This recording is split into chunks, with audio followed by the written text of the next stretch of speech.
Oh, Steve. Good morning, my friend. Oh, I'm unmuted. How you living? Oh, doing good. That intro music got me fired up, Yeah, no kidding, right? feeling inspired. Me too. I think we're getting started. We got some last minute things like rolling into show kickoff, so we are rumbling, bumbling, stumbling here right into the very first episode of the Stark's Mind Show. So, Steve, it's a great pleasure and honor to be here as we mark our maiden voyage officially. Congratulations, Absolutely. sir. Hey, the media world will never be the same. Yeah, right now it's two of us talking, to a live audience of two of us. So off to a a raucous start with our live studio audience here. I'd love to see it. Um, The corporate overlords are shaking in their boots. Yes, they are. But you know what? I think that's a perfect thing to talk about. For today's theme, we've the first episode of the Stark Mind Show, Get Foxed, and as you might have gathered from that, today is the 5th of November, and remember the 5th of November, as the rhyme goes. That's been a holiday in the UK and Britain for going on 400, 500 years now. And yeah, it's a really interesting topic that has really entered modern pop culture in some interesting new ways. So, what do you think of the homework this week of reflecting on Guy Fawkes, Steve? Had you ever really thought about that before? Not much. I watched V for Vendetta once back in the day, and I feel like I wasn't really paying super close attention to it. And looking back through some videos, some YouTube research, there's actually some pretty great quotes from it, and a happy Guy Fawkes Day to you. A happy Guy Fawkes Day to you as well. And I think it's particularly fitting that we're choosing to kind of start the podcast on this day. It wasn't really planned, but when it lined up that the dates set up for this week for us to really get started, I thought that was kind of fitting. V for Vendetta, like you, was my first introduction to this story, and I found it really fascinating. And from being a fan of that movie, I ended up getting into the graphic novels, and now have followed that down all kinds of historical rabbit holes over the years. And the reason I picked this one to start our first show with is just that this mask, this symbol, has become, I would argue, one of the most important cultural symbols of the last decade. And the history behind it is really fascinating. It tracks back all the way to 1605, when the famous gunpowder plot to blow Parliament in England was thwarted by James II, I believe. And there's all kinds of death and conspiracy, and Guy Fawkes wasn't even the leader of the conspiracy or kind of the originator of it. He's just kind of the most famous guy after it, and become this symbol. So I think masks and resistance and principled dissent and all these kind of key topics are really interesting and central to Web3 and to the technology world. And it's really fascinating how modern groups like Anonymous have adopted the Guy Fawkes mask as their symbol. What did you kind of learn as I asked you to dig into this a little bit? Definitely the actual nature of the plot itself, and watched a video talking about, and so I didn't even know necessarily the whole story of Catholics being persecuted in that's pre-Victorian. I don't even know what sort of era you would classify that as. Um, It's like pre-modern. It's like right when we're kind of making that transition from the Middle Ages and the medieval era to kind of the pre-modern era of history. So this really parallels to a lot of that Renaissance period, that era from kind of the early 1500s to the kind of early to mid 1600s. Is a really just interesting time all over the world, just because of the Black Death and the dynamics that made in terms of population, and there literally not being enough serfs or regular people to work all the jobs that the nobles needed. So it changed a lot of the power dynamics in the era of that time.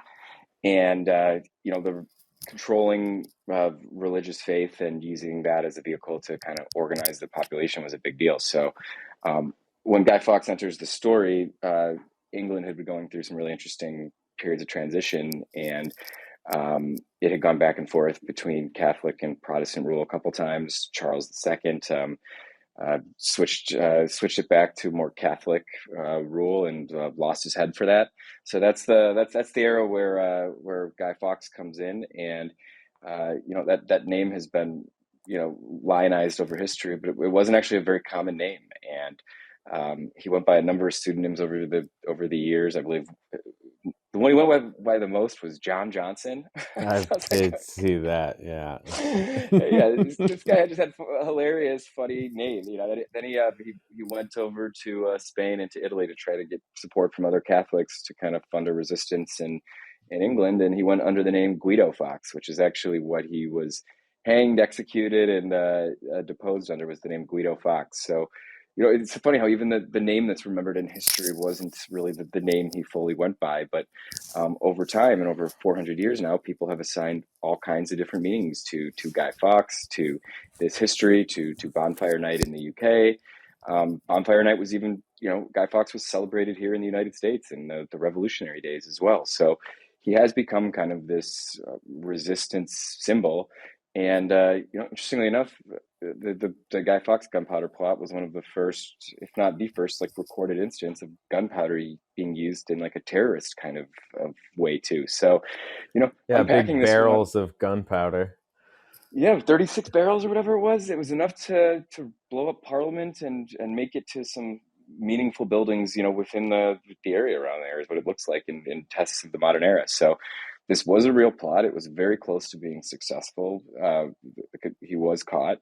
Guy Fawkes just happened to be the guy caught holding the lantern, and there were too many people involved in the conspiracy. It went from 4 or 5, and they were very close to pulling it off, to 13, 14 folks being involved. And as soon as that happened, it leaked, and they were caught. And so yeah, it's just a fascinating piece of history. The kind of the establishment then claimed it as a victory, and the day the king avoided being assassinated. So it then became kind of a symbol that day to project power, over the kind of the common folk. Gradually over time, it was taken back as a more popular holiday through books and literature and pop culture. That saying "penny for a guy" comes from that as well, where the kids would adopt it and put effigies together and burn those on bonfire night. So, it kind of became that Devil's Night, if is the term we use in the States for it. That night before Halloween. But these have all been kind of mixed together with pagan holidays, with religious ones. So this Guy Fawkes symbol is really powerful, and it's I think the power that it's gained over the last decade, largely I think due to V for Vendetta bringing it back into the mainstream, is really fascinating. And I think it's one that a lot of artists and degens and folks that want to change the structure have adopted. So yeah, fun topic to get into this show. Is those are some of the things that we set out to do, not in a conspiratorial or crazy way like that, but in a much more approachable, dialogue driven way of making the space for these conversations to happen. Um, uh, it's a fun thing. And And what Steve, I just child want to. doesn't want to burn effigies for What fun? child doesn't want to burn effigies, right? And especially to do it in a way that's kind of saying "f you" to the man, right? So it's set up to be a fun holiday. It came over to the states with it, which is also kind of funny. But I think this idea and the way it's stuck in a lot of people's brains is worth paying attention to, because I think it shows in some way that in a broader macro sense, there's a hunger, there's an appetite for change, for resistance. And you Always. know I think at the end of it, that powerful scene of that movie where everybody puts this mask on and wears it is really fascinating, because if you look at Web3, you look at tech, you look at a lot of these things we've talked about on the spaces, and all the things leading into this show. You're anonymous, but you're still kind of individual at the same time in this space. And I think that idea of like a community and a shared identity that's tied around values, we're all Web3 in a sense, right? And I think what we're going to be doing over the days and years ahead on the show is to hold up that banner and ask people to kind of march with us in that direction, in terms of certain values in terms of freedom, in terms of expression, and a lot of those things. So Yeah, um, take a stand for something you believe in. yeah, and if it's not the exact same as we are, but like we can find enough common ground. So on that note, I think we're going to step into that common ground here a little bit, and tell folks a little bit about how we intend to support this show and make money on it, Steve. So you wanna answer this one or open it up a little bit? Yeah, so and so talking with the Omakase guys yesterday, I think I had a good understanding of what we're doing. And so you correct me if I'm wrong, but for each show we'll have what, four artworks made before the show. And so you and I will each create our own and put it up for auction.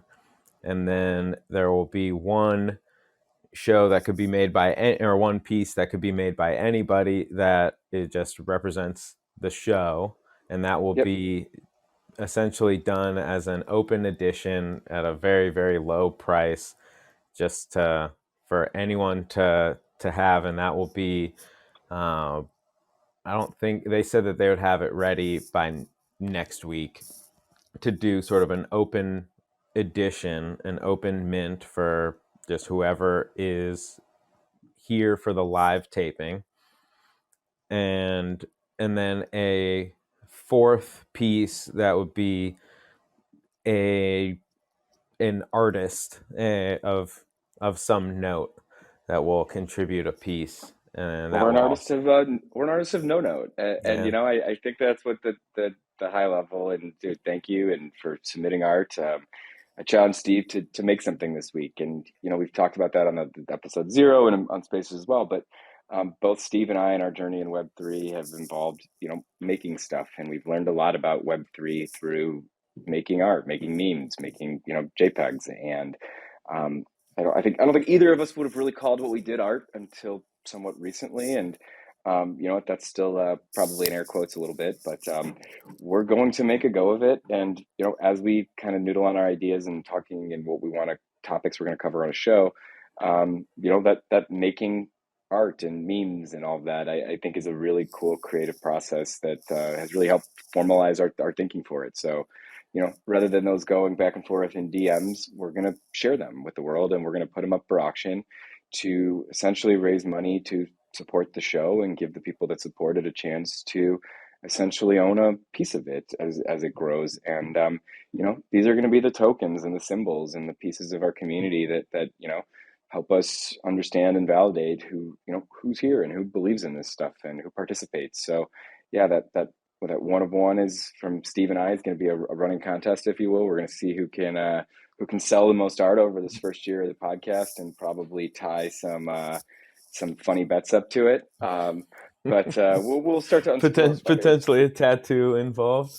Yeah, we might have the first Web3 NFT tattoo bet. We'll see. We're debating about that and how much appetite we have for it. But we're gonna do this fun. We're gonna push ourselves to learn and grow and struggle through the creative process, just like all of the artists and all the creators in this space. So, Steve, I salute you for taking that challenge on with me. And the exercise itself, regardless of what we're putting out.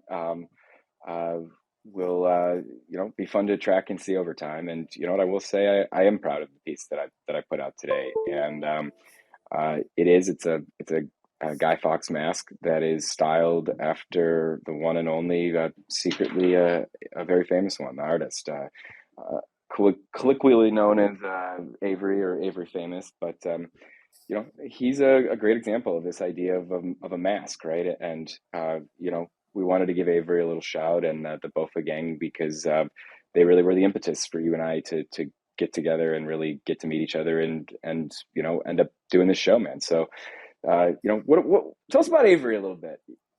He's a mystery, a riddle wrapped in an enigma. Uh, he's never spoken on a space. He portrays himself solely as the sunglasses emoji, and but is also sort of the Pied Piper leading a merry band of misfits. just creating hilarious, simple, but cutting meme art to really poke holes in the ridiculousness of modern life. And so the one that always just sort of jumps to my mind is the large Boston Dynamics robot guy with a strap-on dildo. Wow, all right, nailed it. Wow, we are parental advisory warning here. Steve is going right there, and who am I kidding? I curse pretty fair amount of. So, this show's not really intended for children, unless you're cool with your children hearing a few words here and there, but never in the meaner, offensive ways. It's always in good fun here, and And do yeah, you know Avery. with Fireside here and so like this is I'm excited to be here on Fireside and get to learn some of the functionality. I don't know if we can like post any art up in I don't know. Well, the show art is our POAP that we're going to have up for the show here today, and I just have been seeing some text come across as we're recording now that um, the first bid was actually placed oh wow. on my piece for the secretly a very famous fox. Congratulations. And we're going to share all these links here after the show and with the recording, so you guys can see this as well. And that fourth slot is a really really important one, the community slot, right? And we're going to invite people to come and share and make things that speak to the show or speak to their experiences with it, or even just speak to themselves and their work they do. So we have invited secretly Avery Famous One to do a piece that we're going to also hopefully be auctioning with these ones. So stay tuned for the links after the show. We're just kind of getting started, and you know, uh, remember, like we are trying to move the ball forward with these big topics and these big conversations around culture, around identity, around organization. And I've taken my mask off, so you know who you're hearing this truth from. And Steve, you've you've decided to, and we both think it's a good way to do the show for you to keep your mask on here, at least for the time being. So why don't you tell folks about that decision? I think it's one that a lot of people in this space have to make. Of, do I want to be anonymous? Do I want to put myself out there? Does my message resonate better with me behind it, or does it resonate better with in and on behind it? Right? Like one of the things I think that's so powerful about Avery is he's made that cool emoji mean more than a cool emoji, right? Like I can't see that emoji now and not think of Avery, right? Like Oh, he's absolutely. co-opted a symbol that is in everybody's GIF or emoji keyboard. Is used regularly all over the world, and Avery has taken that and made it to mean something different or more. And I think that's really the power of satire and the power of symbols. And I do see some fun similarities with that cool emoji and the Guy Fawkes mask in a way, right? Where it's a bit it's there to stir up trouble, the good trouble kind we talk about. It's taken on kind of a counterculture meaning, and it just by its presence can kind of poke fun at the establishment in some ways, right? And I think that's a pretty fun proxy as Avery is a Twitter terroristo in some ways, right? Where his stuff is so funny. He drags and drops and does all this stuff that combines things in crazy simple ways, but says something really poignant. And what is it about the anonymity, Steve, that makes you make that choice? I'm curious. Absolutely. So for me, I think the biggest thing is that within like social media, I would just overthink things of like, oh, these all my friends are gonna see, and like what do they expect from me, and like your parents everyone gets on Facebook and Instagram and all of that, and then I just overthink things, and then it takes me that much longer to like formulate what I'm gonna post and second guess myself. And being anonymous for me just allows me to more freely just post and not worry about it. And that's really how it sort of should be, because it's all a bunch of random crap on the internet, and you don't want to be overthinking it too much.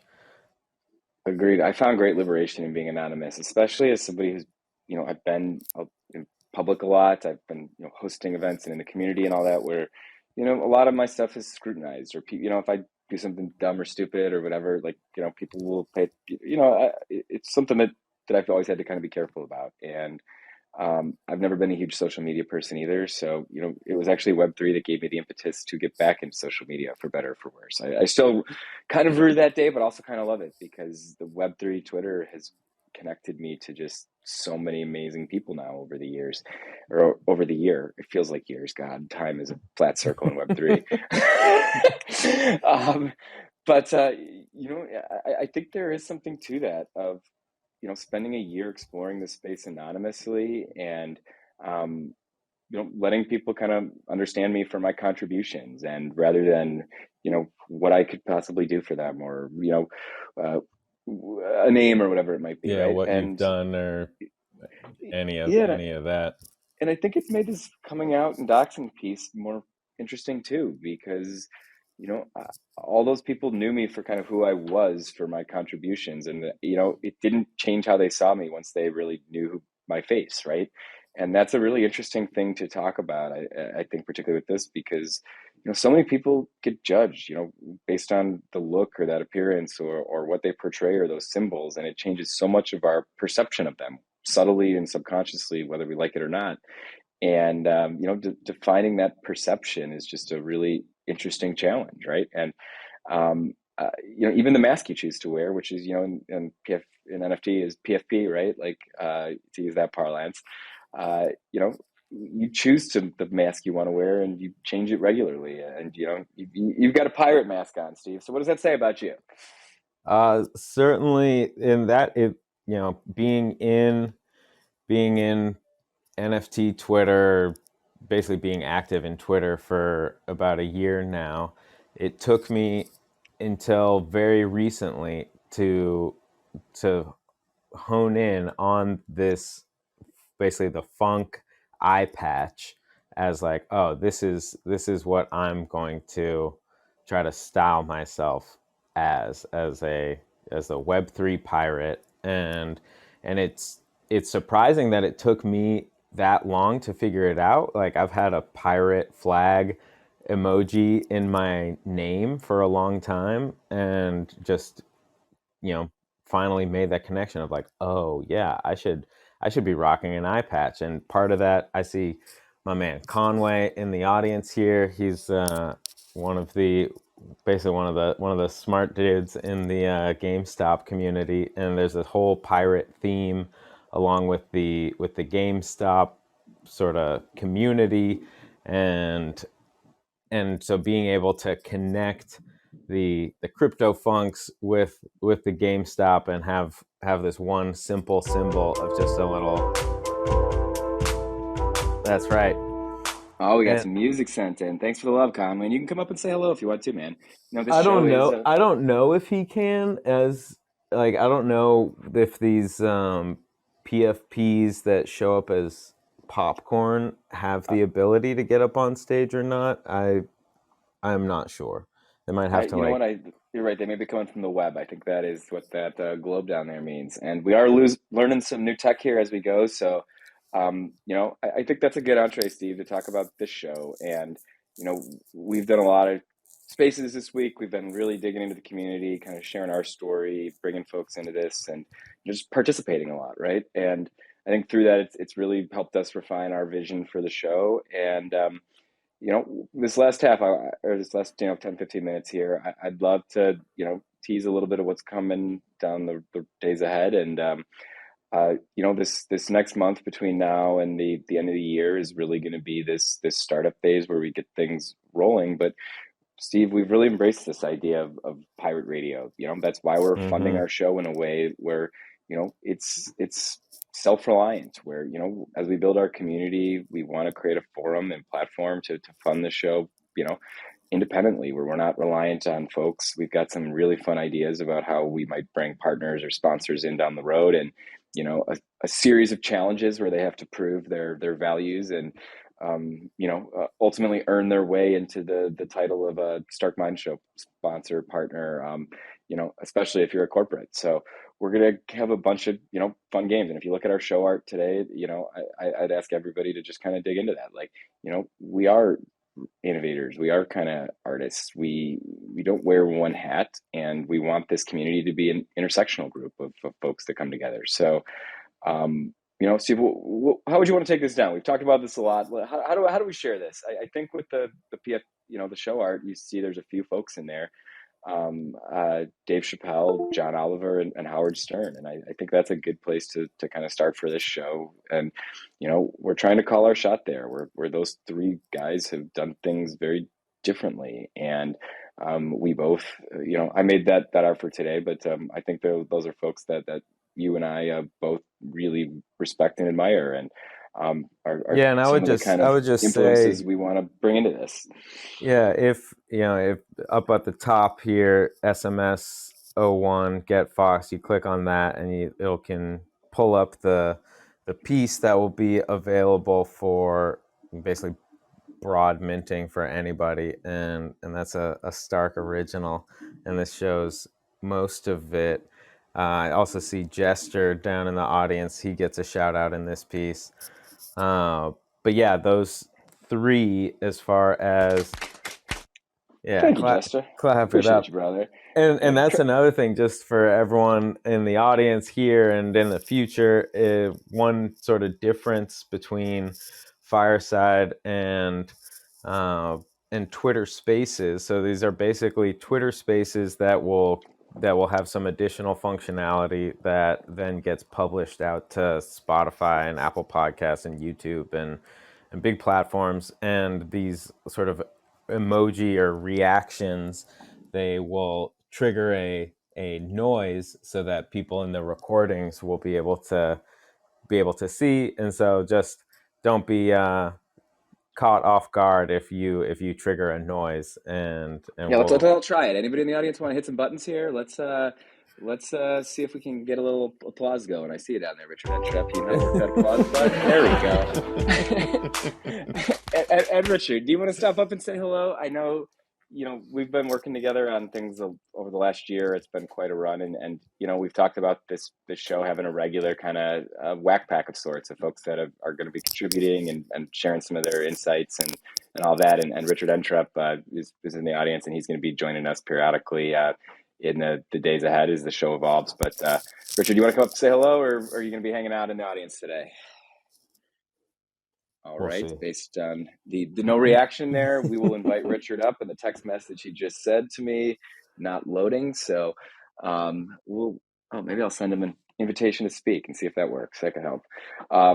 But yeah, Steve. So what are these shows we got coming up? What are we going to be doing with these? We mentioned John Oliver, Howard Stern, Dave Chappelle. I think that's a Yeah, good I think proxy.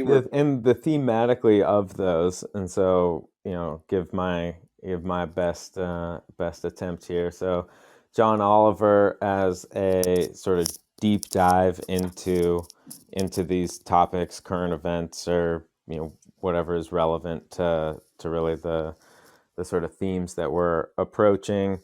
Dave Chappelle being able to talk about really serious issues, but in a entertaining and funny way, and that humor being able to sort of open it up and allow for a deeper introspection or deeper evaluation of sort of weighty themes.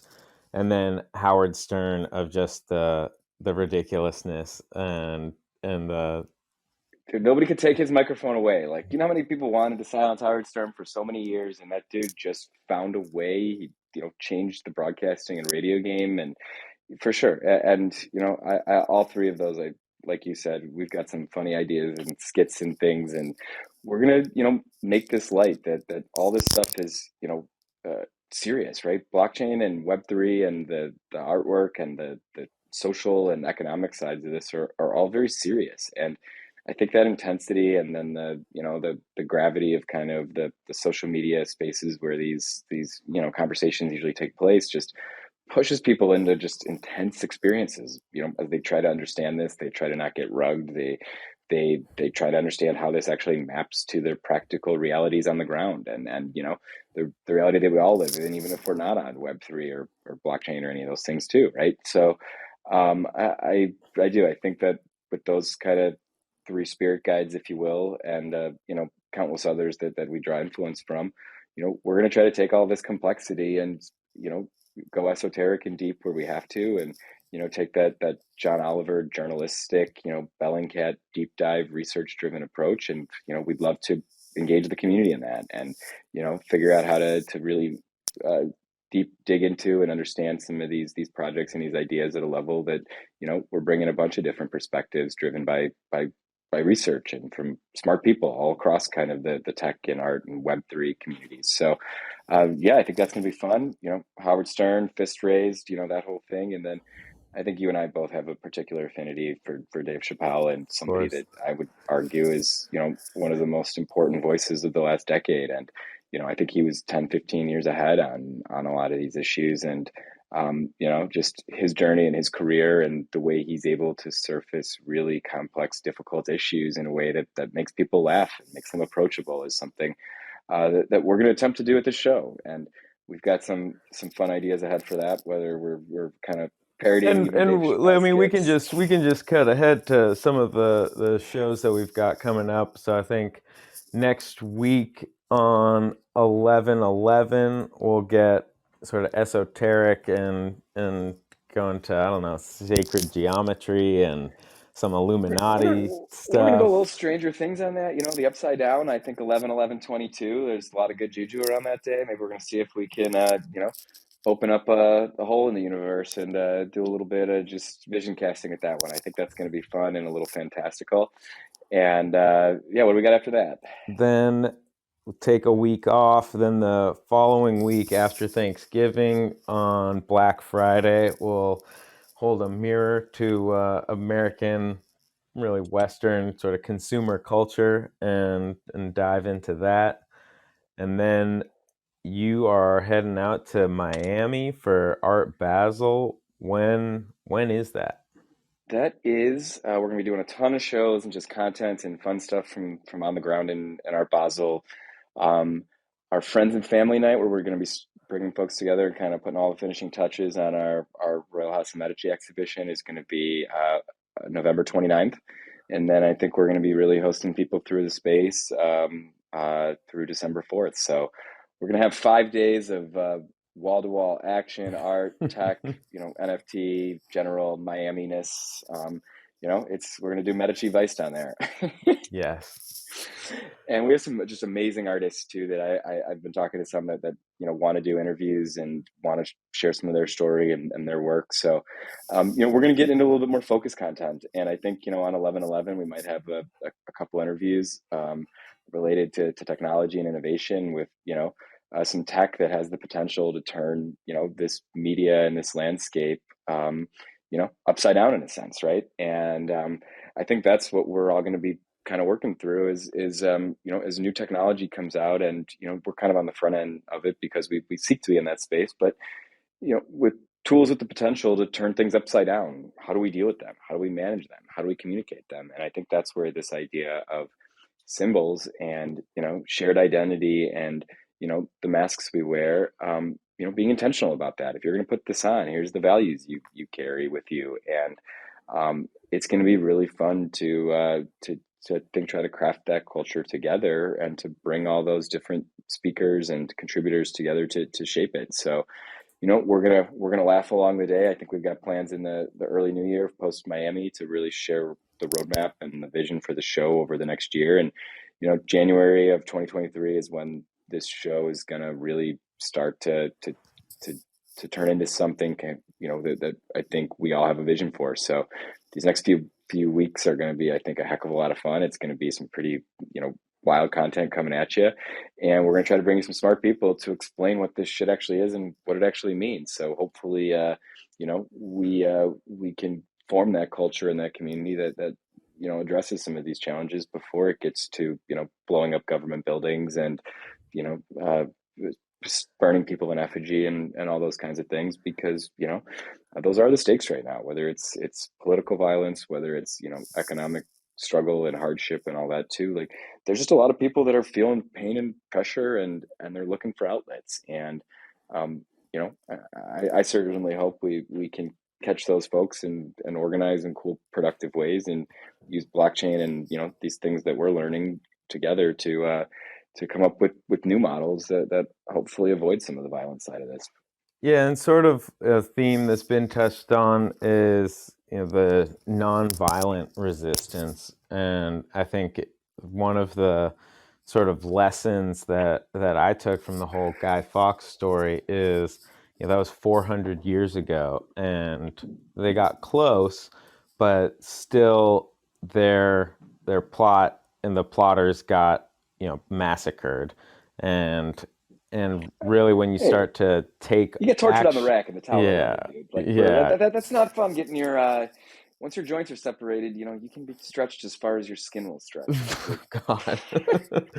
you're, And yeah. certainly that is if the government was basically powerful enough to really blow that plot apart 400 years ago. I think the powers that be have only become more entrenched in a actual power sense in any kind of conflict, and yeah, we want to be able to find ways to band people together to move towards some kind of progress and like positive future without having to go to actual armed conflict, because militarized police and the drones and all of that, like it's not gonna be pretty. Well, and I think that's a really fascinating parallel because that the history of innovation really does follow the history of military in a lot of ways, right? Like most innovation comes out of military advancements. Like you want to go all the way back to the Renaissance. Like, Da Vinci, while he was designing helicopters and scuba equipment that wouldn't be invented for a few hundred years, was also designing tanks and siege weapons, right?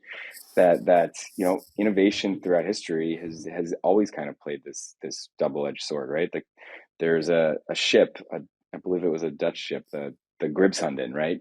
Very famous ship in history, kind of translates loosely to Gryffindor, but it was, the first that kind of combined Middle Eastern design with that European design, and it was the first that was able to carry cannons on it as a floating, fortress in a sense, right? And because Europeans were the first that had kind of the necessity to kind of put those pieces together, it put them in a unique spot to essentially push the colonial era, right? It's funny how different things. The Chinese had gunpowder long before the Europeans did, but they hadn't a need to use it because they lived in a somewhat peaceful kind of homogenous, organized dynastic society, whereas Europe was broken into all these little city states and we're building castles and riding around on horseback and knights in armor and all that, which is a very idealized and fascinating piece of history that we've all kind of looked at. The Middle Ages and the Dark Ages are just fascinating, just for a lot of those reasons, right? Because it doesn't, it's kind of out of the trajectory of the the pre that first era of the Greek and Roman and that first Enlightenment into then you have the Renaissance where you have this another additional creative innovation, engineering, rebirth in a sense. And I think in a lot of ways, I do think these last 20 years and 30 years have been a dark ages in a sense where, it feels like innovation, it feels like new stuff, but we've really been recycling and regurgitating, and these echo chambers that we talk about in politics, I think, are kind of part of us now, right? And it's really shut down the discourse. It's shut down critical thinking, and it's shut down our ability to have productive conversations about really meaningful, important things. So I guess when we put our Guy Fawkes mask on, Steve, like that's what we're standing for, right? Is the conversation, is the willingness to show up and give a shit and to wade through hard things. Hard things are hard, and that means they're meant to be. I find that when you're running into that resistance, it usually means it's worth doing, right? And we're gonna claw through all that resistance on the show. We're gonna bring y'all some great guests, some amazing technology, some artists, and some shit you guys have really never seen before. And hopefully that's going to be an inspiration. It's going to help you and this Yeah, audience we'll learn and see where grow that with all us. leads. Yeah, like We'll see what we can kick up. But I've got a couple questions for you, as this is partly an AMA episode here, and to get to know the man now unmasked, So Michael. let's do some exposition. Let's lay down a little more backstory, so this audience really gets to know what we're doing and Yeah, why so I why mean, they should be here.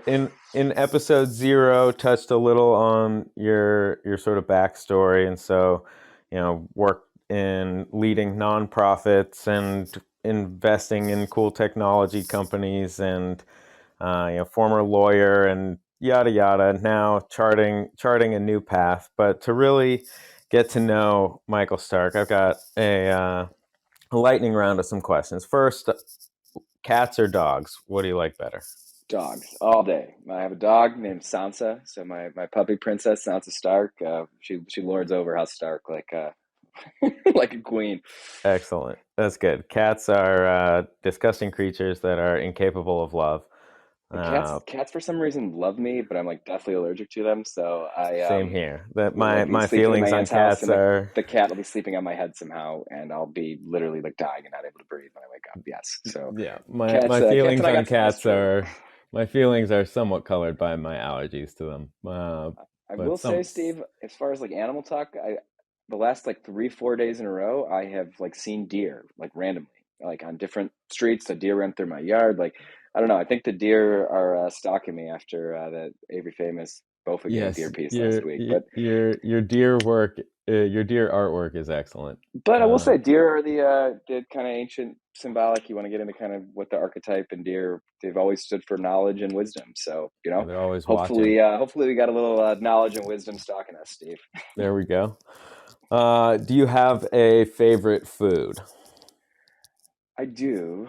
I think I love Thai food. Like Thai food is like just my favorite comfort food.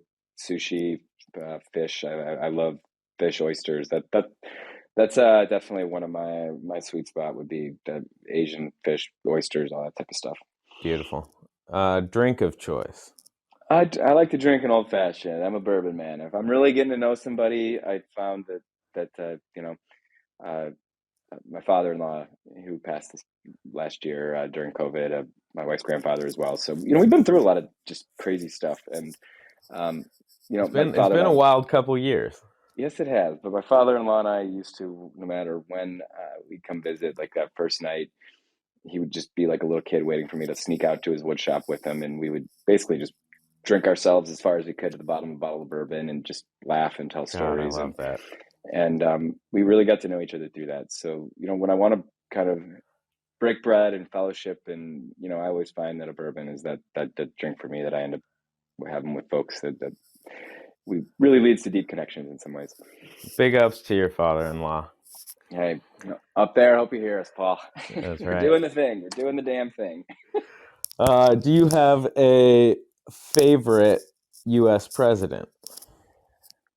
Yeah, I do. I just think it has to be Lincoln. I don't think there's any president that really embodies, this country, this more perfect union, other than Lincoln. It's Washington for obviously giving the power away, rejecting that level of power and authority that wanted to be conferred to him, but Lincoln for you know I think he was the one who really was a true servant leader. Like he bore all the pain of the republic, I think, and personally just took that on and it nearly killed him. And he held it together. And I think that there was a lot of parallels to that. And then Kennedy always spoke to me just because I cherish oratory. I study oratory. I those are my heroes. Are the great communicators that can move people with a microphone, right? And just Kennedy and his speeches. I found God years ago a Kennedy vinyl right after he was assassinated in a record store, like a Goodwill store, and I found this record that was a tribute to Kennedy that was published right after he was assassinated, and it's all of his great speeches. And if I ever really have a tough day or I just need to go into my own world, I'll pour a nice bourbon and put that Kennedy vinyl on. And Put JFK vinyl on. oh Love man, it. just some of those speeches are just incredible. And I went to space camp as a kid, and that we choose to go to the moon speech is one that has always stuck with me. It's why I chose to include it last week and talk about it a little bit. Space camp, you freaking nerd. Uh, Love it. Do you? Who's my favorite president? I'd say maybe Teddy Roosevelt. He was kind of a imperialist, you know, psycho, but at the same time, he was just you, He was a it, does, change agent, right? it Like doesn't get when any there's more badass than the Rough Riders.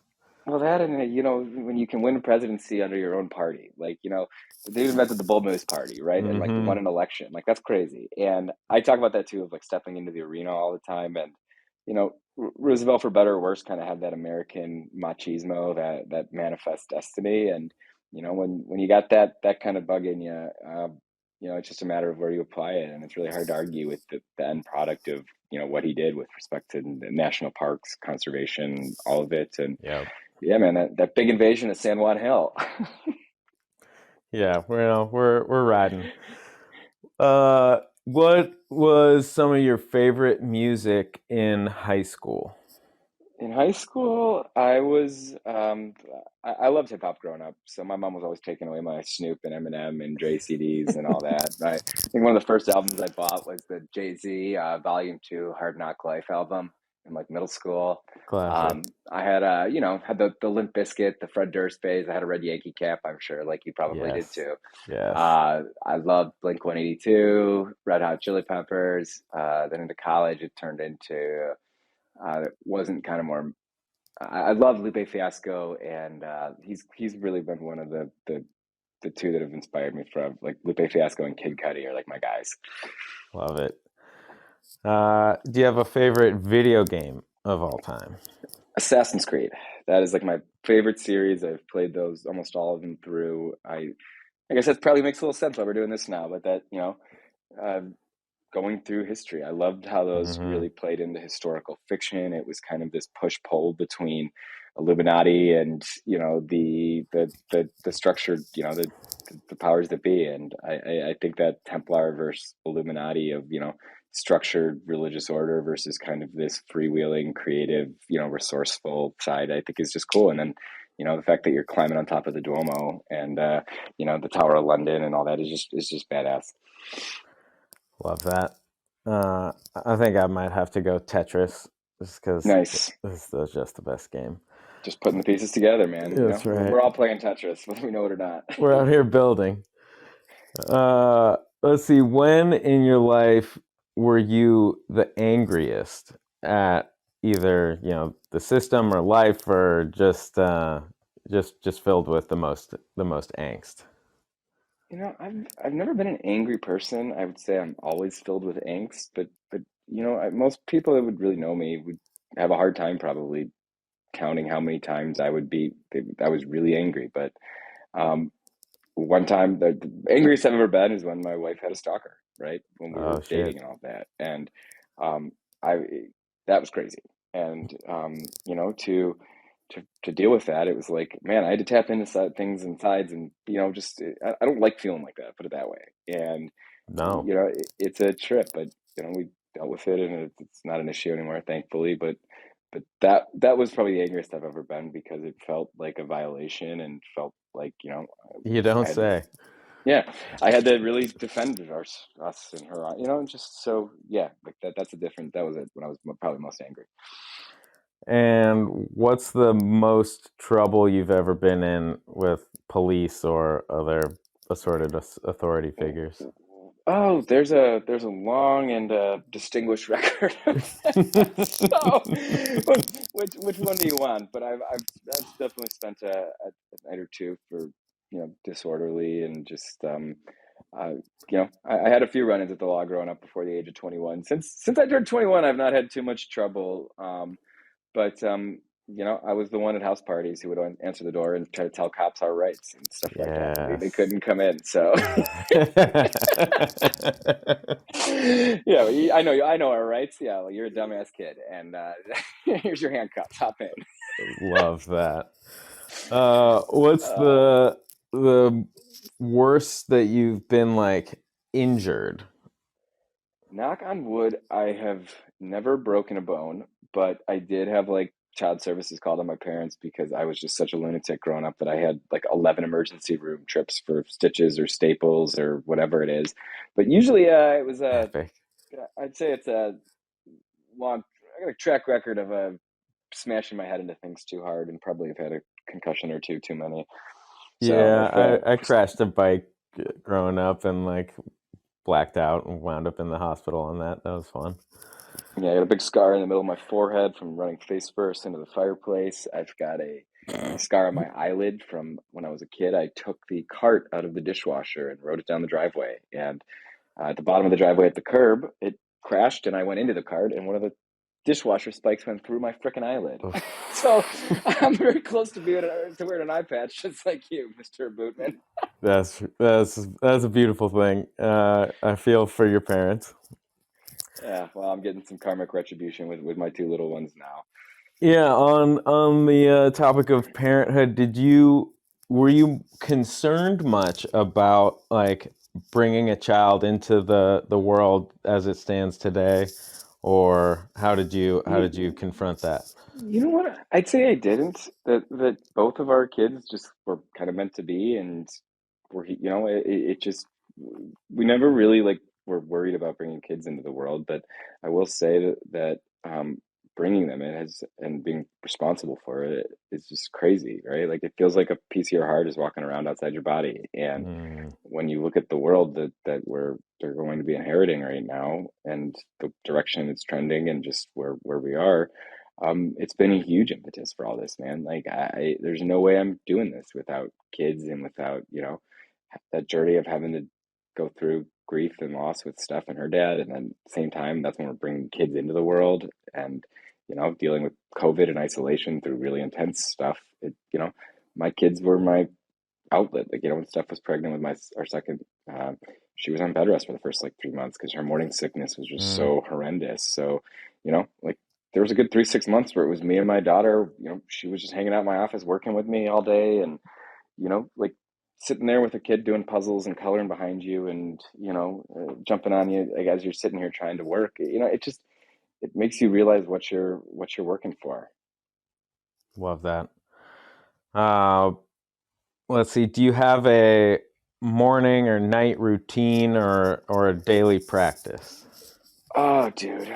Um, Routine, I will say, is like just the hardest thing for me. Like, we've been making shows together. Like, all these ideas are like constantly iterating in real time, right? And like, it's painful for me to like try to like write an idea down because it means it's like done and permanent and all that. So, I would say that I definitely kind of am walking in a constant state of surprise and wonderment in some ways. So, you know what? Like, I get caught up in things that are exciting or interesting to me. So I'd say that the most consistent thing I have is that no 2 days are really ever the same. But I like to kind of ease into my day a little bit and spend a little time with my family in the morning if I can. And I live in Eastern time, which has kind of been good because a lot of my clients and partners and friends and businesses, in Central or West Coast or international now. So the time of day for stuff has gotten way less important to me, now than it used to be, and that's been a whole trip trying to really understand and figure that out, and adjusting your Web3 life to the time that normies live in too is really funny. So yeah, I think I do my best work between kind of 10 and 2 a.m. As you know that Yep. a lot of people who I've gotten over the years know that they're going to get random strange phone calls from me between 10 and 2 a.m. about some crazy idea that, Lord knows what. But I found that that's when I've really cemented just amazing relationships and collaborators is long ranging phone calls in the middle of the night. Love it. Let's see. Who in your life have you upset or frustrated the most by with nonstop ranting? Oh God, my family is just they're saints. My mom and I have always just had a funny vibe, and like like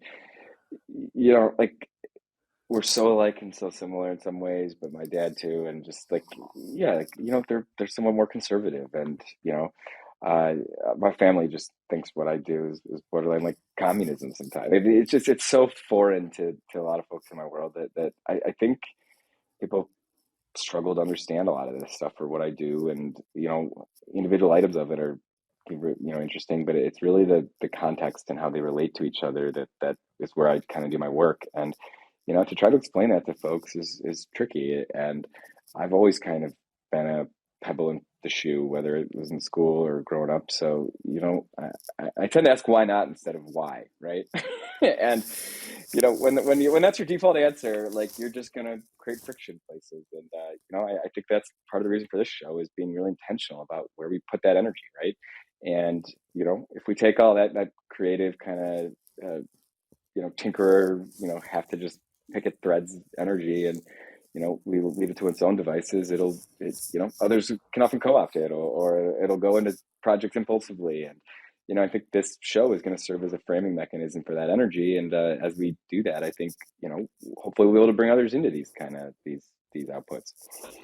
And that's definitely, I think, certainly for me, a key thing that just we all as humans need to work towards is there's the whole Red Scare and just knee-jerk reaction to any notion of communism, but like to go just hyper individualized and basically American consumers where everyone just gets, the family gets sort of smashed by the algorithm and community breaks apart. Like obviously that's not going to take us anywhere great. And so how can we take a more communal sort of focus and outlook and just interpretation of like, you know, what is what is in my best interest and my self-interest, and how can I expand the scope of that self, and but do it in a way that is in line with actual human nature and like incentives, and having a central planning committee, I don't think is necessarily the way, but No, being able to nor do I, combine man. those. Nor do I. And I think we're on our way here, and we're going to be figuring this out as we go a little bit and figuring it out together. And um, you know, thanks for jumping in and being a part of the show today, man. I know you've been asking me some questions, so I'm going to ask you, Steve. Like, what do you hope to accomplish here with this show as we grow this over the year ahead?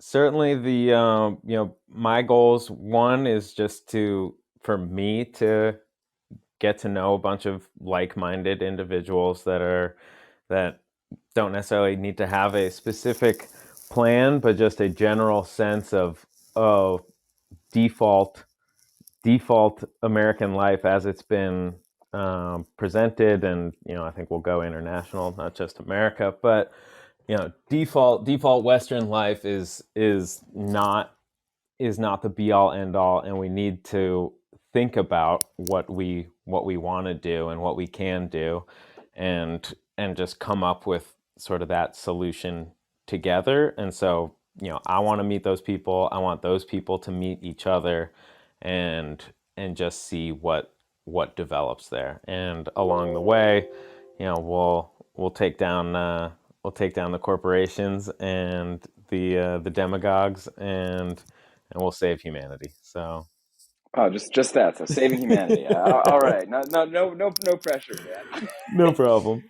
Um, I go a little smaller than that. For me, I think it is that, like you talked about, the routine and cadence of it. I just want to prove we can do this. I think if we stick to the root, of being consistent, of putting out tape, of making the artwork to fund it, of just the brick by brick human blockchain side of building this community. I think the show part is gonna take care of itself in some ways, as we have just so many beautiful, brilliant people around us that are working on cool things. And to use this through, whether it's the art we auction off with each episode to showcase folks in our community doing cool stuff. But yeah, man, like I'm excited. So 11/11's our next show. The one after that is Black Friday. Then we're gonna be down in Miami for Miami Medici Vice. And yeah, in the new year and into December, we've got some really big ideas, some fun, like, longer term skits and projects and recurring themes we're gonna be unpacking. So buckle your seatbelts, come join us for the live recording. And I think I am going to make a special piece of art for the first community member that comes up to join stage and wants to participate and be in part of the fireside on the 11/11 show. So we're calling our shots. Keep an eye out. Follow the Stark Mind Show on Twitter, and we're going to be dropping some links with the 101s and the show art from today, and start to get all that out there. Appreciate y'all. Thank you much. Steve, any final word here today, brother? I think that's good. I think just like you said, that's another goal is one, think about these sort of serious topics, but also not take ourselves and have people just not take themselves too seriously. And so that's like me being anonymous and being able to just sort of monkey around out here. Uh, and Yeah. Well, huge props. challenges require humility, man, don't they? Like at the end of the day, like if you think you have the answers to all this stuff, you're crazy, right? Like all you have to do is, you know, try to be a part of this, try to build stuff in this space. It will humble you really fast, right? And I think that, is a good proxy for art, for entrepreneurship as well, right? Like these will humble you real fast. So we're gonna, try to stay humble here, try to stay small, to try to laugh at, ourselves as we Yeah, if you grow up and try develop and to you get understand these knocked things. down, it's not the end of the world, and just keep pushing. So Yeah, well, hopefully, when we try and get knocked down, we're not getting thrown on the torture rack here. So, burned in let's, effigy. we'll put our mascot, we'll put our, our Guy Fawkes mask on today. We'll raise a fist. We'll, celebrate the people of principle that do take principled stance, and we're going to be taking some in the days ahead, and hope you all come to the table with your contributions to those conversations. So. Thank you for the time here, Steve. We'll keep it under a little bit over an hour. I think that's kind of our goal for these shows That's generally. good. And moving forward, we might do some micro versions or edited ones. But these are all still up for grabs. And stay tuned. We have some folks that have expressed interest in being contributors or even having uh, you know uh, sister and brother and cousin shows that can be related to this. So we are looking at kind of elevating this whole community and this whole concept of pirate radio. So, if you want to be a part of this and you have a vision for how what you're working on can fit, like, slip into those DMs. Check us out at Stark Mind Show on Twitter. And yeah, we'll be coming at you next week. So thank you kindly for the time and for listening. And be safe out there on Bonfire Night. Onward. Onward. Andiamo. Thanks, Steve. Cheers. Godspeed.